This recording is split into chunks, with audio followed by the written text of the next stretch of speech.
বরগুনায় dengue আক্রান্ত ছাড়িয়েছে ২,০০০। পার্বত্য অঞ্চলে একসঙ্গে ছড়াচ্ছে ডেঙ্গু ম্যালেরিয়া। বিভিন্ন জেলায় করোনার কিট সংকট। টানা বৃষ্টিতে চট্টগ্রাম নগরীতে জলাবদ্ধতা, কর্মজীবীদের ভোগান্তি চরমে। রাঙামাটিতে পাহাড় ধসের শঙ্কা, নিরাপদ আশ্রয়ে যাওয়ার নির্দেশ। ৩ দশক পর শুল্ক বাড়াচ্ছে চট্টগ্রাম বন্দর। ৫৬ সেবার সর্বোচ্চ ৬০% মূল্য বৃদ্ধির প্রস্তাব বাস্তবসম্মত নয় বলছে বন্দর ব্যবহারকারীরা। আমাদের প্রতিবেশী সহ শ্রীলঙ্কা কিংবা অন্যান্য দেশের চাইতে আমাদের চট্টগ্রাম বন্দরে ট্যারিফ রেট কম আছে। প্রত্যেকটা আইটেমকে আনজাস্টিফাইড ওয়েতে ওখানে বাড়িয়ে প্রস্তাবটা করা হয়েছে। তো আমরা মনে করি যে এটা ট্রেডের জন্য খুবই ক্ষতিকর। এবং মৌলিক অধিকার বঞ্চিত ফরিদপুরের পদ্মার চরাঞ্চলের শিশুরা, স্কুল থাকলেও নেই লেখাপড়ার পরিবেশ। প্রাথমিকের গণ্ডি পেরোতেই হোঁচট। আমাদের স্কুলে যাওয়া এখন অনেক দেরি হইতেছে, আর বর্ষার সময় তো নাও পাওয়া যায় না। যোগাযোগ ব্যবস্থার কারণে আমরা নির্দিষ্ট টাইমে স্কুল আসা আমাদের সমস্যা।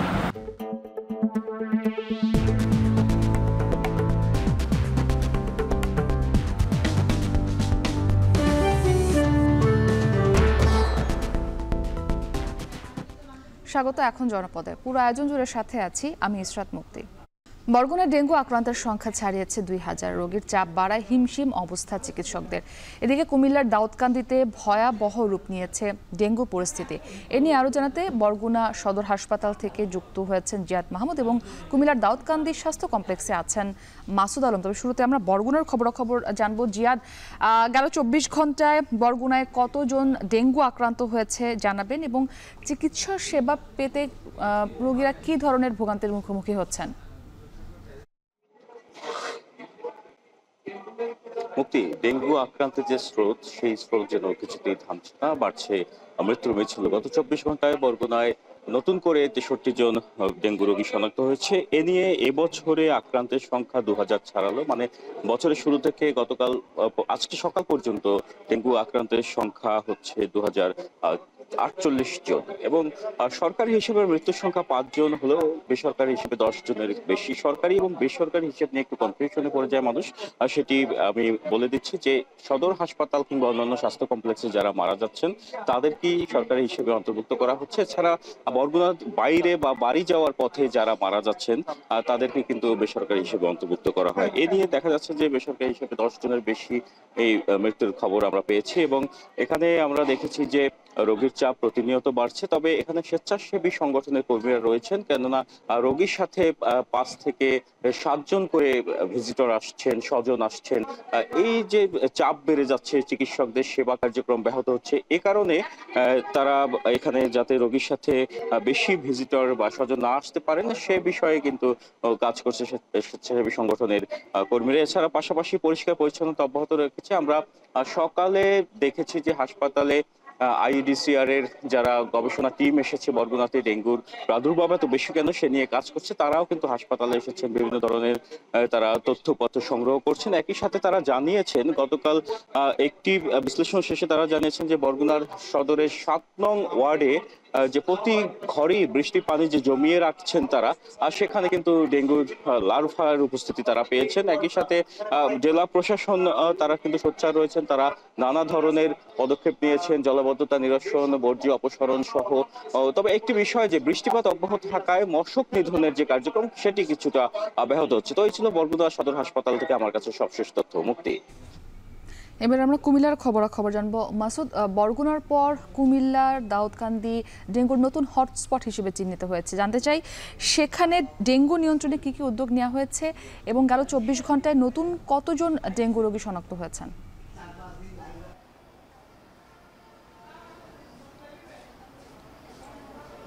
মুক্তি, ডেঙ্গুর প্রকোপ কিন্তু কুমিল্লায় বাড়ছে, তবে শুধুমাত্রই দাউদকান্দিতে আসলে ৭০০-র অধিক কিন্তু রোগীর সংখ্যা ছাড়িয়েছে। তবে নতুন করে আমাদেরকে জানিয়েছেন যে উপজেলা স্বাস্থ্য কমপ্লেক্সের পক্ষ থেকে তারা বলছেন যে নতুন করে আরও ৬ জনের ডেঙ্গু শনাক্ত হয়েছে। এই পর্যন্ত তারা বলছেন যে জানুয়ারি থেকে এই পর্যন্ত প্রায় 700-র বেশি কিন্তু রোগী তারা শনাক্ত করেছেন এবং তাদেরকে চিকিৎসা দেওয়ার চেষ্টা করেছেন। তবে তারা বলছেন যে ডেঙ্গু প্রতিরোধে উপজেলা জুড়ে কিন্তু বিভিন্ন প্রচার অভিযান কিন্তু তারা চালাচ্ছেন। একই সঙ্গে ডেঙ্গু নিয়ন্ত্রণে এবং ডেঙ্গুর প্রজনন স্থানগুলো ধ্বংস করার জন্য উপজেলা প্রশাসন এবং পৌরসভা প্রশাসন তারা কিন্তু বিভিন্ন ধরনের জীবাণুনাশক স্প্রে থেকে শুরু করে নানান ধরনের কার্যক্রম তারা চালাচ্ছেন। ময়লা পরিষ্কার, ড্রেন, নালা নর্দমাগুলো পরিষ্কার করছেন। তবে তারা বলছেন যে স্থানীয়রা বলছেন যে আসলে ডেঙ্গুর যে প্রকোপ বাড়ার একমাত্র কারণ হচ্ছে যে পৌরসভা এবং উপজেলা প্রশাসনের যে উদাসীনতা সেটাকে দায়ী করছেন। তার কারণ হচ্ছে যে ঈদের সময়গুলোতে যে ছুটির সময়গুলোতে আসলে পৌরসভা এলাকাগুলোর যে ড্রেন নালা নর্দমাগুলো রয়েছিল পানি নিষ্কাশনে, সেগুলোতে আসলে ময়লা জমে পানি জলাবদ্ধতা সৃষ্টির কারণে মূলত হচ্ছে যে এই এডিস মশার প্রজনন তৈরি হয় এবং সেখান থেকে আসলে ডেঙ্গু রোগ সংক্রমণটা ছড়িয়ে পড়ে। তো এই পৌরসভার 5 এবং 6 নং ওয়ার্ডকে কিন্তু আসলে একটি রেড জোন হিসেবে তারা চিহ্নিত করেছেন এবং সেখানে তারা কিন্তু মানুষদেরকে নতুন করে তারা শনাক্ত করছেন এবং তাদেরকে পরামর্শ দিচ্ছেন যাতে করে জ্বর এবং যে লক্ষণগুলো রয়েছে সেগুলো দেখা মাত্র যেন চিকিৎসকের পরামর্শ নেন তারা। একই সঙ্গে তারা আমাদেরকে জানিয়েছেন যে এই পর্যন্ত এই পৌরসভায় দাউদকান্দি পৌরসভায় কিন্তু 3 জন নারী ডেঙ্গুতে আক্রান্ত হয়ে মারা গিয়েছেন। তারা দাউদকান্দিতে আক্রান্ত হলেও কিন্তু তাদের মৃত্যু হয়েছে ঢাকার 3টি বেসরকারি হাসপাতালে। তো আমরা জেলা স্বাস্থ্য বিভাগের সাথে কথা বলেছি, তারা বলছেন যে শুধু দাউদকান্দি নয় পুরো কুমিল্লাতে আসলে কম বেশি করে কিন্তু প্রকোপটা ছড়িয়ে পড়ছে। তো ডেঙ্গু প্রতিরোধে তারা কাজ করছেন। তো মুক্তি ছিল সব ডেঙ্গু পরিস্থিতি সবশেষ জানাতে যুক্ত ছিলেন আমাদের সহকর্মীরা। এদিকে বরগুনায় ডেঙ্গু আক্রান্তের সংখ্যা বাড়ার সুযোগে ডায়াগনস্টিক সেন্টারে বাড়তি অর্থ আদায় সহ ভুল পরীক্ষা নিরীক্ষার অভিযোগ করছেন রোগী ও স্বজনরা। এদিকে দাম বেড়েছে মশা তাড়ানোর কয়েলের, এতে বিপাকে জেলার নিম্ন আয়ের মানুষ। জিয়াদ মাহমুদের প্রতিবেদন। বরগুনার হটস্পট হিসেবে চিহ্নিত গৌরীচন্না ইউনিয়নের বাসিন্দা তাহমিনা আক্তার ডেঙ্গু আক্রান্ত 13 বছরের সন্তান মুসাকে নিয়ে দুশ্চিন্তায় দিন পার করছেন সদর হাসপাতালে। গত 16 জুন 2 থেকে 3 ঘন্টার ব্যবধানে অ্যাপোলো ডায়াগনস্টিক, উপকূল ডায়াগনস্টিক ও সদর হাসপাতালে ডেঙ্গু পরীক্ষা করান। তবে এক প্রতিষ্ঠানের আলাদা আলাদা রিপোর্টে হতাশ তাহমিনা। এক জায়গায় একভাবে টেস্ট এখন আমরা কোনটা সঠিক সেটা আমরা কেমনে বুঝুন। জেলায় 120টির বেশি ক্লিনিক ও ডায়াগনস্টিক সেন্টার রয়েছে, যাদের বেশিরভাগেরই নেই সরকারি অনুমোদন। মানহীন এসব ডায়াগনস্টিকের বিরুদ্ধে রয়েছে বাড়তি অর্থ নেওয়ার অভিযোগ। বিধান ডাক্তার ওই জায়গায় করাইছি, 3টে টেস্ট করেছি, 1000 টাকা নিয়েছে। রংধনুতে এই টেস্টগুলো করাইছে আমাদের 1450 টাকা রাখছে। হাসপাতাল কর্তৃপক্ষ জানায় রোগীর চাপ বেড়ে যাওয়ায় ডেঙ্গু পরীক্ষা নিরীক্ষার ক্ষেত্রে বেড়েছে বাড়তি চাপ। এই রকম একটা মহামারীর পরিস্থিতিতে এই ব্যাপারটাকে কাজে লাগিয়ে এই যে ব্যবসা, এটা তো একটা খুবই অসাধু চক্রের এটা একটা প্রতারণা। তো এটার ব্যাপারে তো আসলে আমাদের সবারই সচেতন হতে হবে। ডায়াগনস্টিক অ্যাসোসিয়েশনের একটা চার্ট আছে, মূল্য তালিকা, পরীক্ষা নিরীক্ষার মূল্য তালিকা আছে। এই মূল্য তালিকার বাইরে যদি কেউ নেয় তাহলে আমরা সমিতির পক্ষ থেকে তার প্রতি ব্যবস্থা নেওয়া হবে। প্রতিনিয়ত বেড়েই চলছে ডেঙ্গু আক্রান্তের সংখ্যা, বেড়েছে মৃত্যুও। এ সুযোগ কাজে লাগিয়ে ব্যবসায়ীরা বাড়িয়েছেন মশার কয়েল ও মশা তাড়ানোর সরঞ্জামের দাম। ছোট ছোট বাচ্চাদের মনে করেন মশারি দিয়েও রাখা যায় না, খুব সমস্যা। গরিবের অনেক কষ্ট হইতেছে, মনে করেন এক প্যাকেট কয়েল কিনতে গেলে 80 টাকা 100 টাকা লাগে, আর স্প্রের দাম তো 700 টাকা, এত কেনার সমর্থ কারো নাই। অসাধু ব্যবসায়ী ও মানহীন ক্লিনিক ও ডায়াগনস্টিকের বিরুদ্ধে পদক্ষেপের আশ্বাস পৌর প্রশাসক ও সিভিল সার্জনের। অবৈধ এবং বেআইনি যে ক্লিনিক ডায়াগনস্টিক সেন্টারগুলো আছে, যেগুলা মানহীন রিপোর্ট দেওয়ার অভিযোগ যাদের বিরুদ্ধে আছে, সেগুলোর বিরুদ্ধে আইনগতভাবে ব্যবস্থা নেওয়া হবে। আমাদের কাছে যদি তথ্য উপাত্ত আসে যে এই ক্লিনিক কিংবা এই ডায়াগনস্টিক সেন্টার মানহীন, সেই ক্ষেত্রে আমরা জেলা প্রশাসনের সহযোগিতায় এবং জেলা বিচার বিভাগের সহযোগিতায় এইদেরকে আমরা একেবারে পার্মানেন্টলি বন্ধ করে দেওয়ার চেষ্টা করব। এ পর্যন্ত বরগুনায় ডেঙ্গু আক্রান্তের সংখ্যা ছাড়িয়েছে 2000-এর বেশি। জিয়াদ মাহমুদ, এখন বরগুনা। কক্সবাজারে একই সঙ্গে বাড়ছে ডেঙ্গু আর ম্যালেরিয়া আতঙ্ক। চলতি জুন মাসে ম্যালেরিয়া আক্রান্ত হয়েছেন 140 জন আর ডেঙ্গুতে আক্রান্ত হয়েছেন 564 জন, যাদের বেশিরভাগই রোহিঙ্গা। এর মধ্যে ম্যালেরিয়ায় প্রাণ হারিয়েছেন 5 রোহিঙ্গা। চিকিৎসকরা বলছেন, বান্দরবানের নাইক্ষ্যংছড়ি ও আশপাশের পার্বত্য এলাকা ঘুরে আসা লোকজনই বেশি আক্রান্ত হচ্ছেন। প্রতিবেদনে বিস্তারিত। একদিকে যখন দেশের নানা প্রান্তে ডেঙ্গুর দাপট, তখন কক্সবাজারে এর পাশাপাশি ম্যালেরিয়ার রীতিমতো ভয়ানক রূপ নিচ্ছে।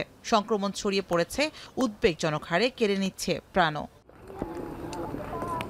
শুধু চলতি জুন মাসেই কক্সবাজার জেলায় ম্যালেরিয়ায় আক্রান্ত হয়েছেন 140 জন। এর মধ্যে 89 জন বাংলাদেশি ও 51 জন রোহিঙ্গা। এর মধ্যে প্রাণ হারিয়েছেন 5 রোহিঙ্গা। হাসপাতালগুলোতে বেড়েছে রোগীর চাপ। অনেকেই বুঝতে পারছেন না তাদের জ্বর, ডেঙ্গু নাকি ম্যালেরিয়া। 8 দিন বলে গাজার আসিত কর ওতে যাতে মাদা অসুখ কম না তো আইমর ওষুধ তার মাদা আনি ওরা চিস্তা দিয়ে রক্ত পরীক্ষা করে তার ব্যায়াম ধরা হয়। খারাপ লাগে, মাথা ঘুরে, গালতে বমি আসছে, তিতা আসছে। অনেক পরীক্ষা দিয়েছি, কোনো রোগ ধরা হয়নি। গা হরে, গা শিশিয়ে, মাথা হরে, মাথা ব্যথা করছে বেশি। চাপ সামলাতে বাড়ানো হচ্ছে হাসপাতালের সেবা। তবে সাধারণ মানুষের সচেতনতা জরুরি বলে মনে করছেন চিকিৎসকরা। আর স্বাস্থ্য বিভাগ বলছে, আক্রান্তদের অনেকেই কাজের প্রয়োজনে সম্প্রতি বান্দরবানের নাইক্ষ্যংছড়ি ও আশপাশের পার্বত্য এলাকায় গিয়েছিলেন, যেখান থেকে ম্যালেরিয়া রোগের শিকার হয়ে ফিরেছেন তারা। তথ্য বলছে, চলতি বছরের জানুয়ারি থেকে মে পর্যন্ত কক্সবাজারে ম্যালেরিয়ায় আক্রান্ত হন 215 জন। কিছুটা পিকে আছে ম্যালেরিয়া, হয়তো সামনে আরও কিছুটা বাড়তে পারে। আমাদের সদর হাসপাতালে যথেষ্ট পরিমাণ ম্যালেরিয়ার ওষুধ মজুদ আছে। এই সময় যে বৃষ্টি হয়, পাহাড়ের যে অ্যানোফিলিস মশা যেটা আছে, এটা কিন্তু প্লেনল্যান্ডের দিকে মুভ করে, তখনই কিন্তু ম্যালেরিয়ার প্রাদুর্ভাব বেড়ে যায়। তবে কেবল ম্যালেরিয়াই নয়, একই সঙ্গে আছে ডেঙ্গুর আতঙ্ক। 2025 সালে এখন পর্যন্ত ডেঙ্গুতে আক্রান্ত হয়েছেন 2124 জন, যার মধ্যে 120 জন স্থানীয় আর 2004 জন রোহিঙ্গা। এর মধ্যে শুধু গত 29 মে থেকে 11 জুন পর্যন্ত 15 দিনে ডেঙ্গুতে আক্রান্ত হয়েছেন 564 জন। এর মধ্যে 525 জনই রোহিঙ্গা। আর গত বছর ডেঙ্গু আক্রান্তের সংখ্যা ছিল 21,454 জন, যার মধ্যে মৃত্যু হয় 7 জনের। এখন ডেঙ্গু এবং ম্যালেরিয়ার সিজন চলছে। জ্বর হওয়ার সাথে সাথে আমরা বাসাতে গিয়ে পরীক্ষা করি এবং ম্যালেরিয়া পজিটিভ হলে সাথে সাথে আমাদের কর্মীরা তাদেরকে ওষুধ দিয়ে দেয় এবং খেয়ে ফেলে ভালো হয়ে যায়। এই রোহিঙ্গাদের ব্যাপারে কথা হচ্ছে, ওরা অবৈধভাবে ক্যাম্প থেকে বের হয় এবং ওরা পার্শ্ববর্তী হিল ট্যাক্সে গিয়ে কাজকর্ম করে এবং ওখানে যখন জ্বর হয় তখন 2-1 দিন দেরি করার পরে ওরা তো একটু অসচেতন, বাসায় এসে বসে থাকে। একদম যখন সিরিয়াস হয়ে যায় তখন আমাদের হেলথ ফ্যাসিলিটিগুলোতে আসে, তখন কিন্তু তার অবস্থা মরণাপন্ন হয়ে যায়। প্রতিদিন পর্যটকে মুখর থাকে কক্সবাজার। আর রোহিঙ্গা ক্যাম্পে বসবাস করছে 12 লাখেরও বেশি মানুষ। এমন বাস্তবতায় দুই দিক থেকেই চেপে ধরেছে প্রাণঘাতী মশাবাহিত রোগ। এখন কক্সবাজার। এদিকে কক্সবাজারে ডেঙ্গুর সাথে ম্যালেরিয়ার প্রকোপে হাসপাতালে বেড়েছে রোগীর চাপ। সেবা পেতে তৈরি হয়েছে ভোগান্তি। এ নিয়ে আরও জানাতে কক্সবাজার সদর হাসপাতাল থেকে যুক্ত হয়েছেন মন্তোষ বেতক। মন্তোষ, সেখানকার হাসপাতালগুলোর চিত্র কেমন দেখছেন? ডেঙ্গু ও ম্যালেরিয়ার উপসর্গ প্রায় এক, সেক্ষেত্রে রোগীরা সঠিক চিকিৎসা পাচ্ছেন কিনা?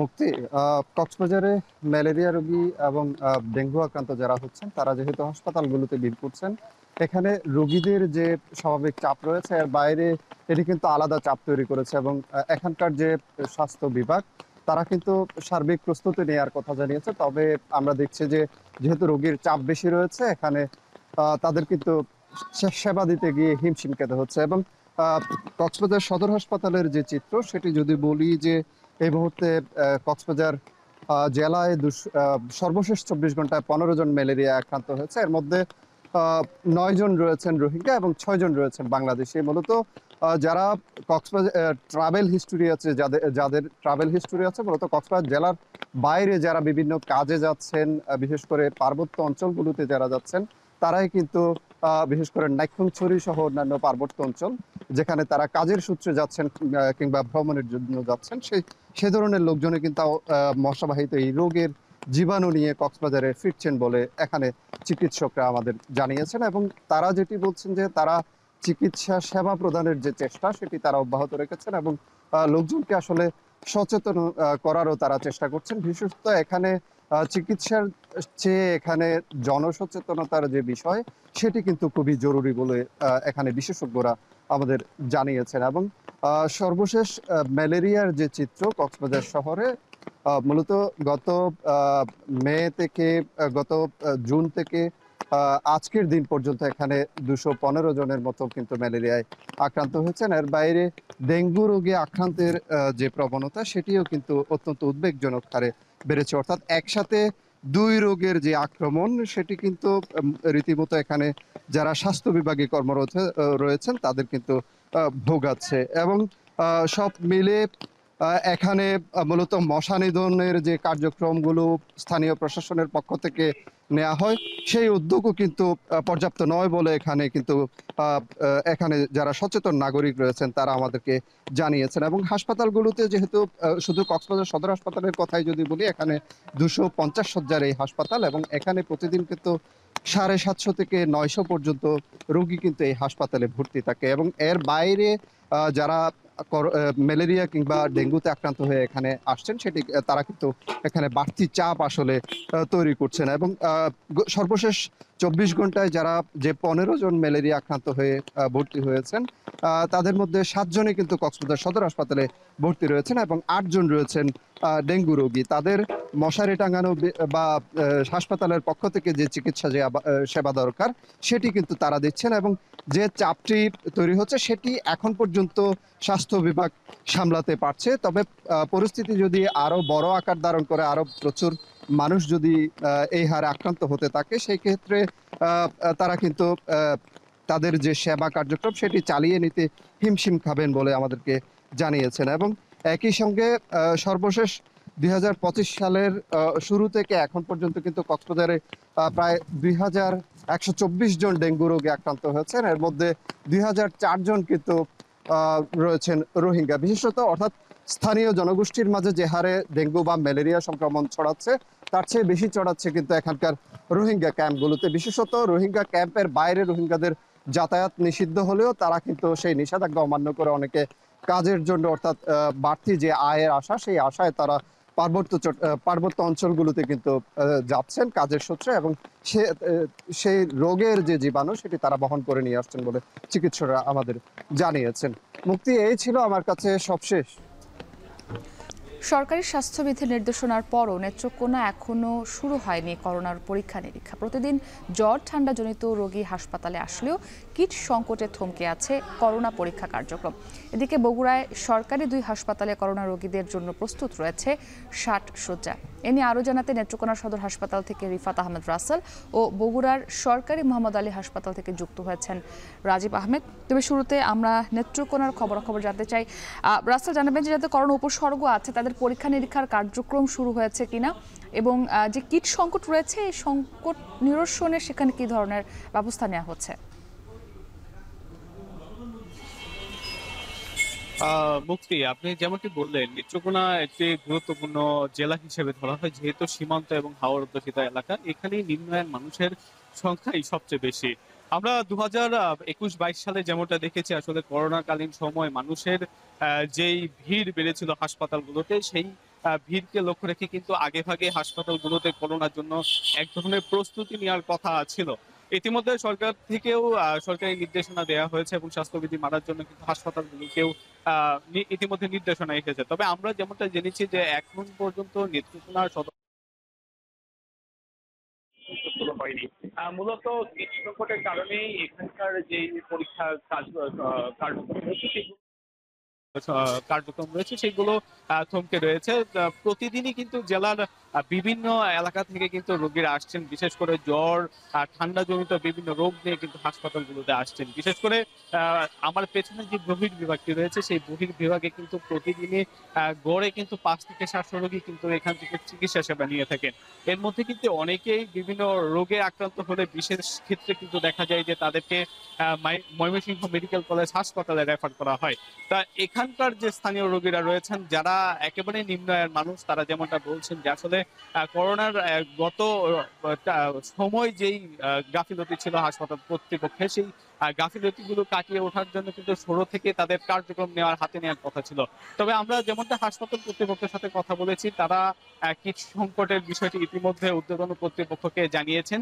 এই কিট যদি হাসপাতালে চলে আসে তখন কিন্তু তারা নতুন করে পরীক্ষা নিরীক্ষা কার্যক্রম কিন্তু শুরু করতে পারবেন। তবে এখন পর্যন্ত বলা যায় যে করোনার জন্য যে প্রস্তুতি, সেই প্রস্তুতি কিন্তু এখন পর্যন্ত নেত্রকোনা সদর হাসপাতালে নেই।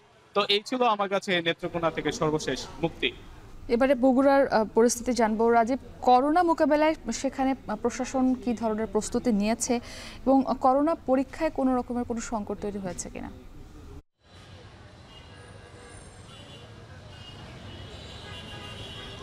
হ্যাঁ, মুক্তি, বগুড়ায় যে করোনা মোকাবেলায় যে প্রস্তুতি নেওয়া হয়েছে খুবই ভালোভাবে প্রস্তুতি নেওয়া হয়েছে। বগুড়ার যে সরকারি দুটি হাসপাতাল রয়েছে, শহীদ জিয়াউর রহমান মেডিকেল কলেজ হাসপাতাল এবং বগুড়ার 250 শয্যা বিশিষ্ট যে সরকারি মোহাম্মদ আলী হাসপাতাল রয়েছে, এই দুটি হাসপাতালে প্রায় 60টি করোনার জন্য বিশেষ বেডের ব্যবস্থা করা হয়েছে এবং শহীদ জিয়াউর রহমান মেডিকেল কলেজ হাসপাতালে 50টি বেডের বিশেষ ব্যবস্থা করা হয়েছে, যেখানে 10টি জটিলভাবে আক্রান্ত যারা হবেন তাদেরকে সেবা দেওয়া হবে এবং বাকি 40টি সাধারণ করোনা রোগীদের জন্য।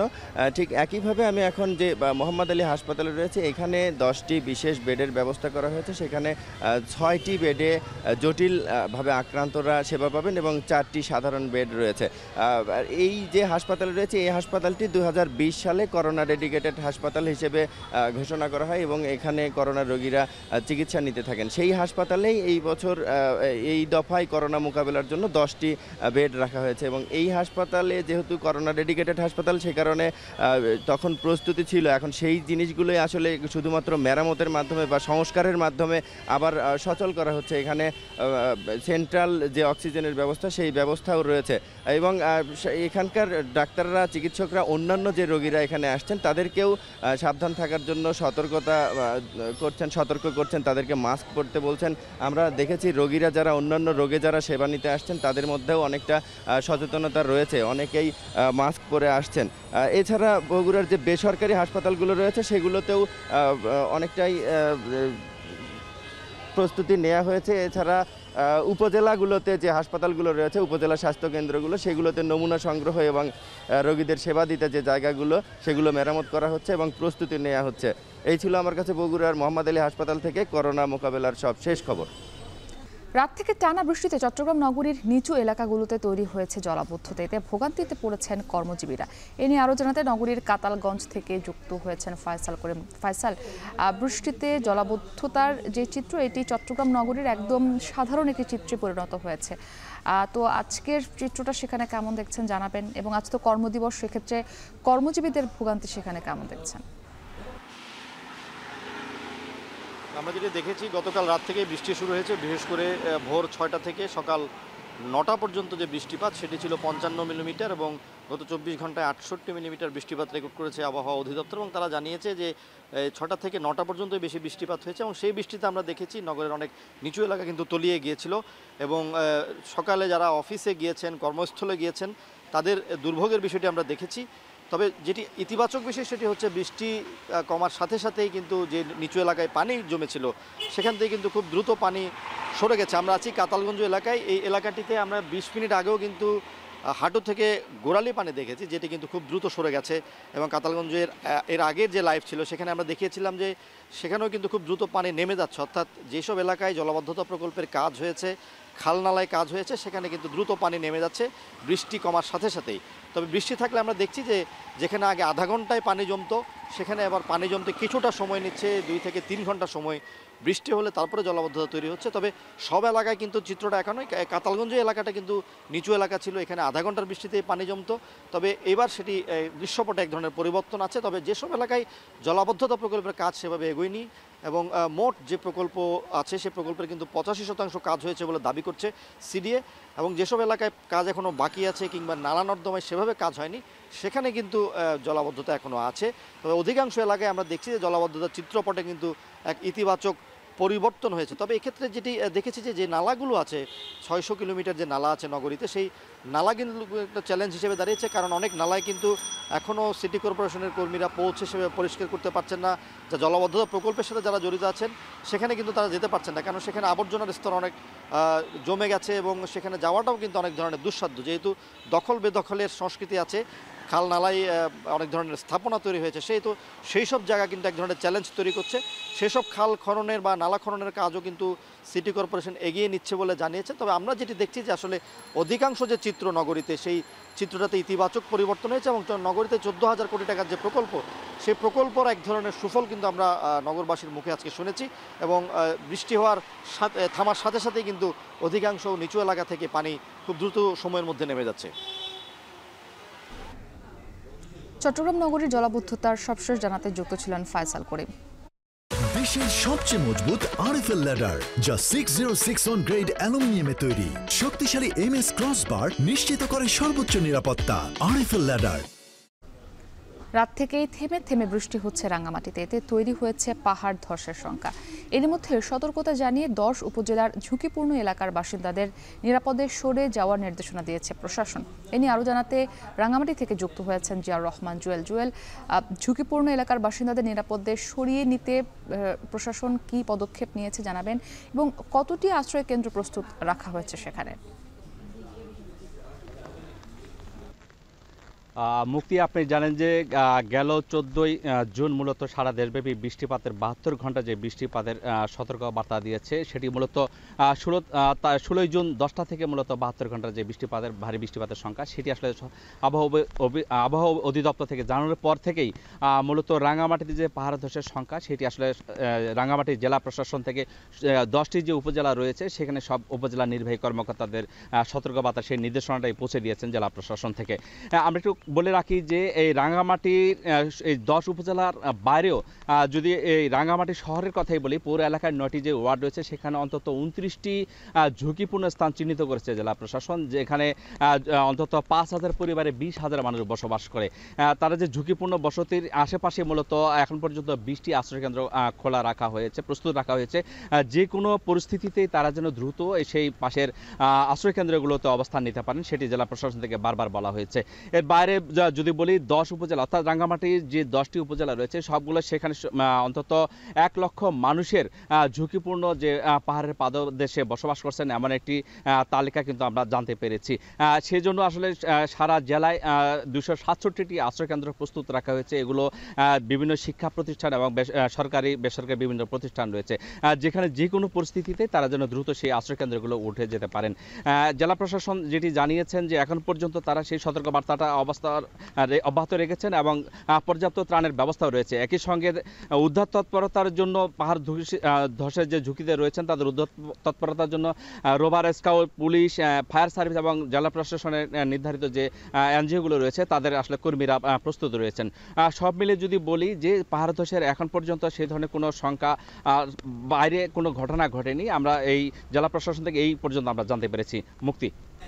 3 দশক পর ট্যারিফ বা বিভিন্ন সেবার মূল্য বাড়াচ্ছে চট্টগ্রাম বন্দর কর্তৃপক্ষ।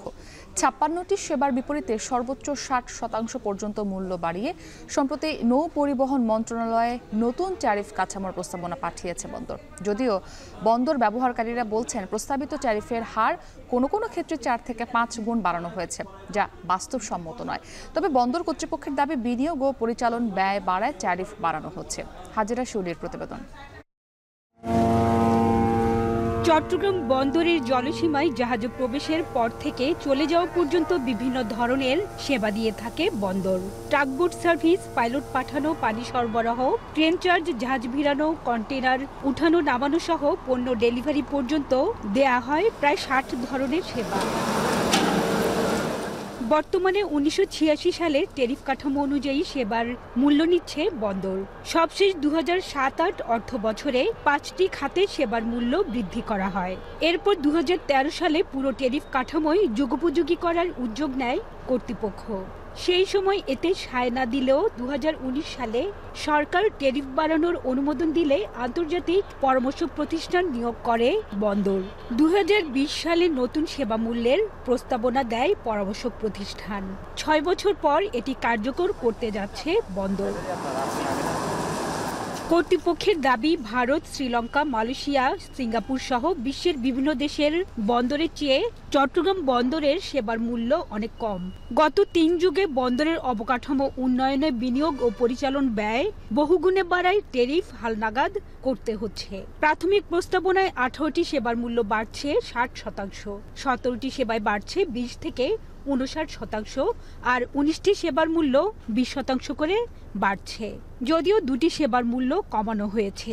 আমরা যে সমস্ত সার্ভিসগুলো বন্দরের পক্ষ থেকে আমাদের একটা শীট এখানে আসলে যে সার্ভিসগুলো নেয় তার এগেনস্টে বিভিন্ন ধরনের চার্জ হয়। সেক্ষেত্রে টার্গেট চার্জ হয়, ওয়াটার চার্জ হয়, ওয়ার্ফ রেন্ট হয়, স্টোর রেন্ট হয়। আমাদের প্রতিবেশী সহ শ্রীলঙ্কা কিংবা অন্যান্য দেশের চাইতে আমাদের চট্টগ্রাম বন্দরে ট্যারিফ রেট কম আছে। সো এটা আসলে আমাদের ট্যারিফ রেটটাকে যদি আমরা সকলের সাথে যদি সমানও রাখতে চাই, এটা বাড়ানোটা যৌক্তিক। নতুন ট্যারিফ কাঠামো জটিল ও ব্যয়বহুল দাবি করে ব্যবহারকারীরা বলছেন, ট্যারিফ বেশি হলে জাহাজ ও কন্টেনার ভাড়া বাড়বে, যা বহন করতে হবে ভোক্তাকেই। 12% বেশি বাড়ানো অযৌক্তিক বলছেন শিপিং এজেন্টরা। ট্যারিফটাকে এত বেশি কমপ্লিকেটেড করা হয়েছে এবং এত বেশি শর্ত এবং ক্লজ যুক্ত করা হয়েছে যে এটাকে মানে একটা বোধগম্য বিষয় আর থাকে নাই আমাদের কাছে। এবং কস্টটা যে কী পরিমাণে বাড়ানো হয়েছে সেটা মানে বিজনেসের ক্ষেত্রে এটা বড় ধরনের একটা আমরা মনে করি যে নেগেটিভ একটা ইম্প্যাক্ট হবে। প্রত্যেকটা আইটেমকে আনজাস্টিফাইড ওয়েতে ওখানে বাড়িয়ে প্রস্তাবটা করা হয়েছে। তো আমরা মনে করি যে এটা ট্রেডের জন্য খুবই ক্ষতিকর এবং ওভারঅল দেশের জন্য ক্ষতিকর। শিপিং কোম্পানিগুলো তার ট্যারিফ আইটেমের মধ্যে, তার ফ্রেট আইটেমের মধ্যে এই রেটগুলো বাড়িয়ে দেবে। বাড়িয়ে দিলে এটা ভোক্তার উপর আলটিমেটলি ভোক্তার উপর যাবে। We try to avoid that. এই জন্যই আমরা এটা বাড়ানোর পুরোপুরি বিপক্ষে। ট্যারিফ বাড়ানোর বিরোধিতা করে ব্যবসায়ীরা বলছেন, ডলারের দাম বাড়ায় প্রতি বছরই সেবার মূল্য বেশি দিতে হচ্ছে। লাভজনক প্রতিষ্ঠান হিসেবে বন্দরের আর ট্যারিফ বাড়ানোর সুযোগ নেই। 2008 সালে যখন ডলারের দাম ছিল 76 টাকা, তখন আমাদের যে রেটটা করেছে এখন আজকে 120 টাকা। তার মানে প্রতি 1 বছর পর বন্ধ, ডলারের দাম যতবার বৃদ্ধি হয়েছে এতবার বন্ধ চার্জ বৃদ্ধি হচ্ছে। রেট যদি বাড়ান তার মানে কস্ট অফ ডুইং বিজনেস বেড়ে যাবে এবং মূল্যস্ফীতি বাড়বে, দ্রব্যমূল্য বাড়বে, ইম্পোর্ট কস্ট বাড়লে দ্রব্যমূল্য বাড়বে এবং আমাদের রপ্তানি ক্ষতিগ্রস্ত হবে। যদিও বন্দর কর্তৃপক্ষ বলছে সবার সাথে আলোচনা করেই ট্যারিফের কাঠামো চূড়ান্ত করা হবে, যা হবে বাস্তবসম্মত। 30শে জুন পর্যন্ত তাদেরকে সময় দিয়েছেন যে ট্যারিফ রেটটা আমরা প্রস্তাবনা আকারে আমাদের কনসালটেন্ট দিয়েছেন সেটার উপরে তাদের মতামত দেওয়ার জন্য, এবং এই মতামতগুলো পাওয়ার পরে এটাকে আমরা রিভিউ করব। সবাইকে গ্রহণযোগ্য আশা করছি একটা সমাধান এবং ট্যারিফ রেট আমরা দিতে পারবো, যাতে আমাদের বন্দরের যে আমার অপারেশনাল এফিসিয়েন্সির এগেনস্টে যে আয়টা হওয়ার কথা সেটা আয় হতে পারে। জাহাজ ও কন্টেনার হ্যান্ডলিং সহ বিভিন্ন সেবা ও ভাড়া থেকে 2023-24 অর্থ বছরে প্রায় 4,830 কোটি টাকা আয় করেছে চট্টগ্রাম বন্দর। নেট মুনাফা হয়েছে 2,042 কোটি টাকা। ব্যাংকে বর্তমানে বন্দরে নগদ টাকা আছে 7,000 কোটি টাকা। হাজেরা শিউলি, এখন চট্টগ্রাম। ভারতে আটকের পর হিলি সীমান্ত দিয়ে আলামিন নামের এক বাংলাদেশি কিশোরকে ফেরত দিয়েছে বিএসএফ। মঙ্গলবার রাত 10টায় হিলি সীমান্তে পতাকা বৈঠকের মাধ্যমে ওই কিশোরকে ফেরত দেওয়া হয়। বিজিবি জানায় 14 জুন সিলেটের জাফলং সীমান্ত দিয়ে অবৈধভাবে ভারতে প্রবেশ করে ওই কিশোর। পরে গতকাল ভারতের পশ্চিমবঙ্গের বালুরঘাট ও বাংলাদেশের হিলি সীমান্ত দিয়ে দেশে ফেরার চেষ্টা করে। এ সময় ভারতীয় সীমানার দক্ষিণপাড়া হিলি নামক স্থান থেকে আলামিনকে আটক করে বিএসএফ। পরে রাত 10টার দিকে বিজিবি ও বিএসএফ কোম্পানি কমান্ডার পর্যায়ে পতাকা বৈঠকের মাধ্যমে তাকে ফেরত দেওয়া হয়। গাজীপুরের কাপাসিয়ায় বাস চাপায় মা ছেলের সহ সিএনজি চালিত অটোরিকশার 3 যাত্রী নিহত হয়েছেন। এ সময় আহত হয়েছেন আরও 3 জন। পুলিশ জানায় কিশোরগঞ্জ থেকে যাত্রীবাহী একটি সিএনজি চালিত অটোরিকশা গাজীপুর চৌরাস্তার দিকে যাচ্ছিল। জামিরার চর এলাকায় পৌঁছালে ঢাকা থেকে ছেড়ে আসা অনন্যা ক্লাসিক পরিবহনের একটি বাসের সঙ্গে মুখোমুখি সংঘর্ষ হয়। এ সময় চালক সহ 6 জন আহত হন। স্থানীয়রা তাদের উদ্ধার করে হাসপাতালে নিলে চিকিৎসক 3 জনকে মৃত ঘোষণা করেন। নিহতরা হলেন রত্না আক্তার, ছেলের শায়ান ও অপর যাত্রী তৌহিদুল।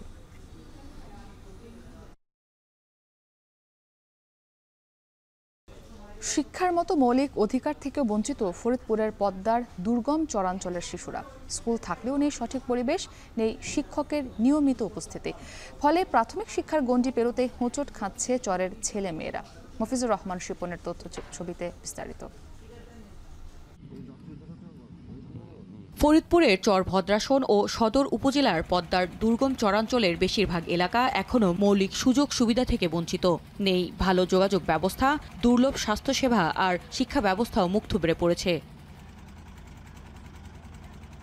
চর হরিরামপুর ইউনিয়নের চর সালেপুর সরকারি প্রাথমিক বিদ্যালয়ে বেলা 11টায় দেখা যায় কয়েকজন শিক্ষার্থী জাতীয় পতাকা উত্তোলন করছে, অথচ তখনও স্কুলে উপস্থিত হননি কোনো শিক্ষক। অন্যদিকে সালেপুর সরকারি প্রাথমিক বিদ্যালয়ে মাত্র 2 জন শিক্ষক 2 ক্লাসে পাঠদান করছেন, আর শিক্ষার্থী 3 থেকে 4 জন।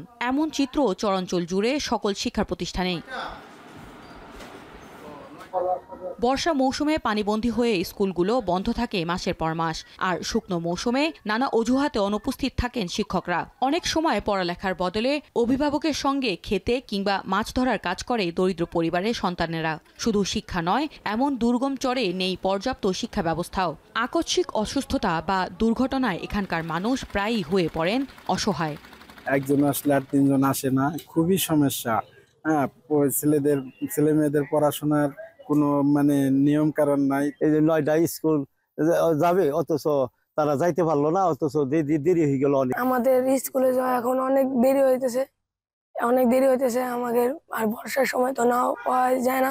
বর্ষাকালে অনেক সময় যখন তলিয়ে যায় তখন ছেলেমেয়েরা পানি থাকার কারণে স্কুল আসতেও পারে না। চরাঞ্চলের অনুন্নত যাতায়াত ব্যবস্থা আর দুর্বল অর্থনৈতিক অবস্থার কারণে সন্তানদের পড়ালেখায় খুব একটা আগ্রহ দেখান না অভিভাবকরা, বলছেন শিক্ষকরা। এই যাতায়াতের কারণে, এই যোগাযোগ ব্যবস্থার কারণে আমরা নির্দিষ্ট টাইমে স্কুল আসা আমাদের একটু সমস্যা, আর সেই লক্ষ্যের পাঠদানের একটু বিঘ্ন ঘটে। একটু রিমোট এরিয়া হয়তো আসা যাওয়া একটু অসুবিধা, কখনো নৌকা ঠিক মতো পাচ্ছি না, ঘাটে আসলাম, বা কখনো এখানে যাতায়াত ব্যবস্থা খুবই খারাপ, তখন হয়তো 2-1 দিন অনুপস্থিত থাকতে পারি, এর বাইরে কোনো কিছু না। আসলে এছাড়া যাতায়াত ব্যবস্থার সীমাবদ্ধতা সহ নানা কারণে চরাঞ্চলে পাঠদানে আগ্রহী হন না অনেক শিক্ষক। তবে সমস্যা সমাধানের চেষ্টা চালিয়ে যাচ্ছে শিক্ষা অধিদপ্তর। আমাদের পয় নিষ্কাশন, ফ্যাটালিটিস এবং পানি, নদী ভাঙনের কারণে স্কুল তার জায়গা পরিবর্তন করার কারণে এই ফ্যাসিলিটিসগুলো অপ্রতুল থাকায় আমাদের মহিলা শিক্ষকরা সাধারণত চরে কাজ করতে স্বাচ্ছন্দ্য বোধ করে না। এবং যেহেতু বিদ্যালয়ের আমাদের এই যে অবকাঠামোগত সুবিধা বা নিষ্কাশন সুবিধা এগুলো কম থাকাতে এবং বিদ্যালয় এলাকা দুর্গম থাকাতে আমরা আসলে আমাদের শিক্ষকরা ওখানে হোম ভিজিটটা একটু দুর্বল হয়, আর যেহেতু শিক্ষক বাইরে হোম ভিজিটটা দুর্বল হয়, এই জন্য চর অঞ্চলের কিছু কিছু বিদ্যালয়ে আমাদের শিক্ষার্থী সংখ্যা কমে যাচ্ছে। এখন ফরিদপুর।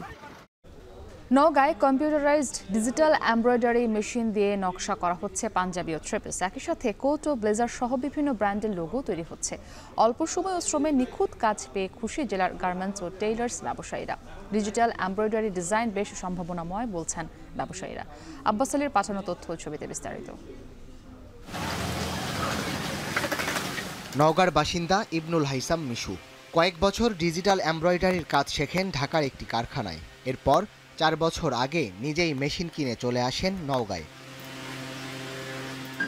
জেলার একমাত্র ডিজিটাল এমব্রয়ডারি কারখানা অল্প দিনেই টেইলার্স ও গার্মেন্টস ব্যবসায়ীদের পছন্দের তালিকায় উঠে আসে। কাজের মান ও ফিনিশিং ভালো হওয়ায় বিভিন্ন জেলা থেকেও আসে ক্রয়াদেশ। সব খরচ বাদ দিয়ে মাসে অন্তত 25 থেকে 30 হাজার টাকার লাভ থাকে তার। এখানে চলে আপনার এমব্রয়ডারি সংক্রান্ত মোটামুটি সব ধরনের কাজ, যেমন 3 পিস, পাঞ্জাবি, ব্লেজারের লোগো ডিজাইন, এছাড়া বিভিন্ন ব্র্যান্ডের লোগো ডিজাইন, এই টাইপের কাজগুলো আমরা সাধারণত করে থাকি। আমরা পাচ্ছি আলহামদুলিল্লাহ। এমব্রয়ডারি যাদের দরকার হয় তারা মোটামুটি আমার কাছেই আসে সবাই। গ্রাহকদের যে ডিজাইনগুলো দেয় আমাদের, সেগুলো অনুযায়ী আমরা ডিজাইন বানিয়ে দিই। আগে পাঞ্জাবি, ফতুয়া, 3 পিস, কোট ও ব্লেজারের এমব্রয়ডারির কাজ করাতে হতো জেলার বাইরে থেকে। এখন জেলায় কম খরচেই মানসম্মত এমব্রয়ডারির কাজ করাতে পেরে খুশি ব্যবসায়ীরা। ঢাকা থাকা বা নারায়ণগঞ্জ থাকা বা ভাবনা থাকা বানাতে এখন বাড়ির কাছে যেহেতু হচ্ছে, এখানে সুবিধা হবে আর কি। এখান থেকে আমরা অর্ডার দিলে এরা তাড়াতাড়ি এবং খুব সুন্দরভাবে ডিজাইনটা করে দেয় এবং কাস্টমার খুশি হয় এবং আমরা দ্রুত কাজটা ডেলিভারি করতে পারি। আমরা হাতের কাছে এখন পেয়ে যাচ্ছি এই সেবাটা, এতে আমাদের খরচ কমতেছে, আমরা কাস্টমারকে সময় মতো কাপড় ডেলিভারি দিতে পারতেছি। জেলার আধুনিক এমব্রয়ডারি মেশিন আসায় কাজে গতি আসার পাশাপাশি নতুন উদ্যোক্তা তৈরি ও কর্মসংস্থান বাড়বে বলে জানান বিসিক কর্মকর্তা। প্রত্যেকটা উপজেলাতেই যদি এই ধরনের কার্যক্রম করা যায় তাহলে আমার মনে হয় যে যারা উদ্যোক্তা তারাও এটা সুবিধা নিতে পারবে এবং ওনার মাধ্যমে আরও কিছু মানুষের এই ক্ষেত্রে কর্মসংস্থানের সুযোগ হবে। ডিজিটাল এমব্রয়ডারি মেশিনে করা কাজের গুণগত মান ভালো থাকায় ক্রেতাদের মধ্যে দিন দিন চাহিদা বাড়ছে। এখন নওগাঁ। এখন জনপদে শেষ করার আগে শিরোনামগুলো আরও একবার। বরগুনায় ডেঙ্গু আক্রান্ত ছাড়িয়েছে 2000। পার্বত্য অঞ্চলে একসঙ্গে ছড়াচ্ছে ডেঙ্গু ম্যালেরিয়া। বিভিন্ন জেলায় করোনার কিট সংকট।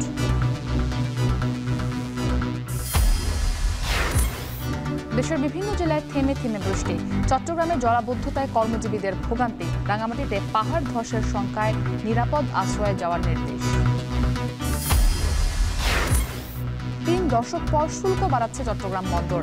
56 সেবায় সর্বোচ্চ 60% মূল্য বৃদ্ধির প্রস্তাব বাস্তবসম্মত নয় বলছে বন্দর ব্যবহারকারীরা। আমাদের প্রতিবেশী সহ শ্রীলঙ্কা কিংবা অন্যান্য দেশের চাইতে আমাদের চট্টগ্রাম বন্দরে ট্যারিফ রেট কম আছে। প্রত্যেকটা আইটেমকে আনজাস্টিফাইড ওয়েতে ওখানে বাড়িয়ে প্রস্তাবটা করা হয়েছে। তো আমরা মনে করি যে এটা ট্রেডের জন্য খুবই ক্ষতিকর। এবং মৌলিক অধিকার বঞ্চিত ফরিদপুরের পদ্মার চরাঞ্চলের শিশুরা। স্কুল থাকলেও নেই লেখাপড়ার পরিবেশ। প্রাথমিকের গঞ্জি পেরোতেই হোঁচট। আমাদের স্কুলে যাওয়া এখন অনেক দেরি হইতেছে, আর বর্ষার সময় তো নাও পাওয়া যায় না। যোগাযোগ ব্যবস্থার কারণে আমরা নির্দিষ্ট টাইমে স্কুল আসা আমাদের একটু সমস্যা। এই ছিল এখন জনপদে। এখন টেলিভিশন ওয়েবসাইটে দেখতে ভিজিট করুন এখন.tv। এছাড়া ফেসবুকে দেখতে ভিজিট করুন facebook.com/tv.এখন। আর ইউটিউবে সরাসরি দেখুন youtube.com/c/এখন।